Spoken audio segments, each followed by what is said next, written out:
Guys, stand by. Multiple enemies approaching. Dead ahead. Let's protect them at all costs.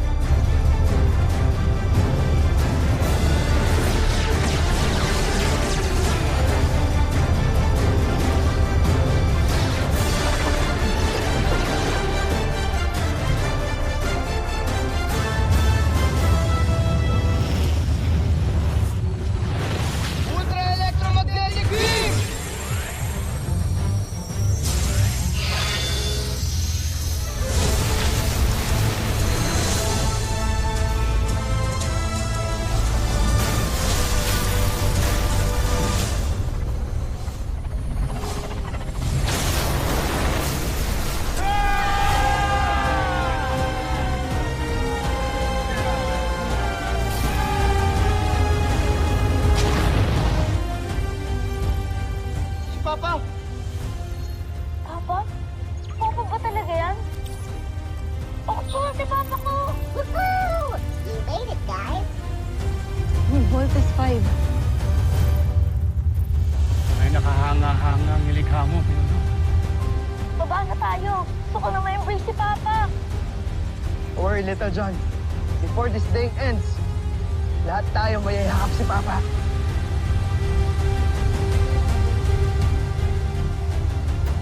Mas hinahangaan ko ngayon ang aking mga anak.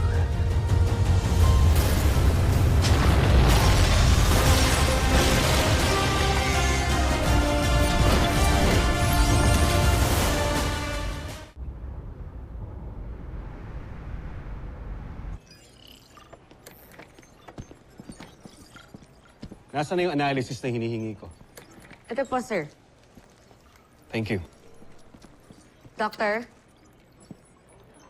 Kamusta po pala ang Voltes team? Ligtas sila. They're actually on their way to save the Busanian rebels as we speak. Why ask? Wala naman po. Thank God they're okay. Then why ask in the first place?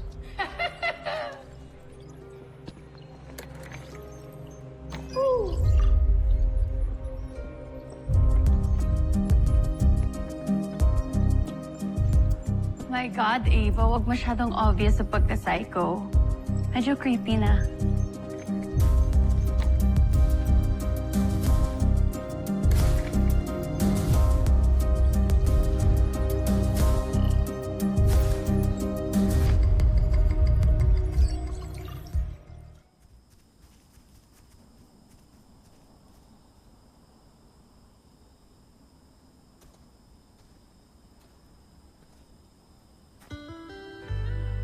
Papa! Steve. Big Bird. Little John.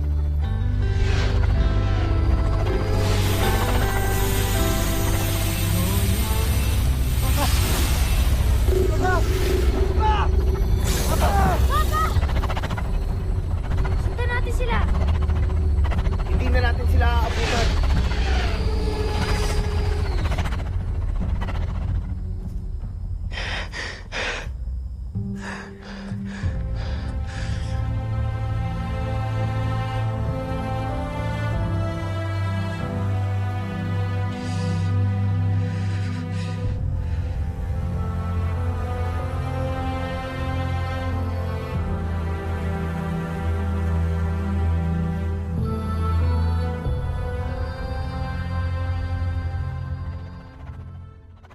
Sandra, hindi ba ito ang sasakyan tumulong kay Voltes 5?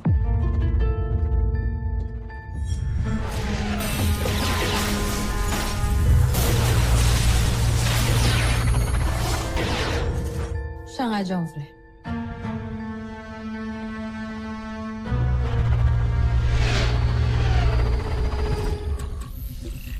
Baron Sanders, nadakip na namin ang puganting si Rodgar. Nandun din ang Voltes 5. Nais mo bang balikan at takpin din namin sila? Doc, hayaan niyo sila. Kailangan pa nilang talunin si Zardos pagkat yan ang nais ng ating emperador. Masusunod, Baron Sanders. Sa wakas, Nasa kamay na natin ang dakilang traidor ng Busan. Si Zardos na lang ang suliranin natin. Diyan ka nagkakamali, Baron Zander. May inihanda akong sorpresa para kay Zardos. At ipinapangako kong magwawakas sa araw nito ang kanyang buhay. Hindi ako makapaghintay.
Sundalo! Sundalo!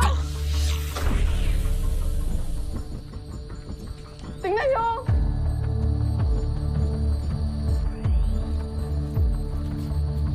Kailangan malaman ni Prinsipe Sardos to.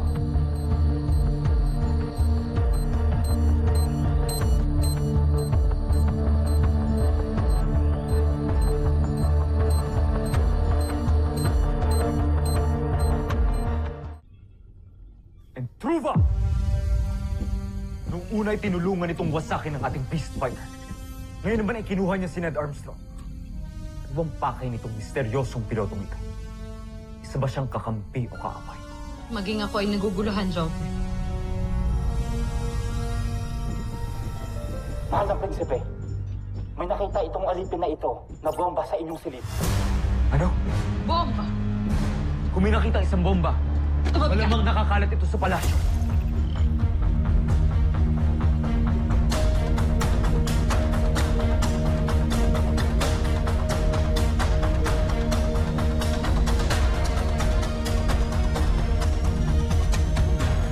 Tinutuptup ko pa kung meron pa tayo bang bombang mahahanap sa ating mga instrumento. Joffrey, tignan niyo to.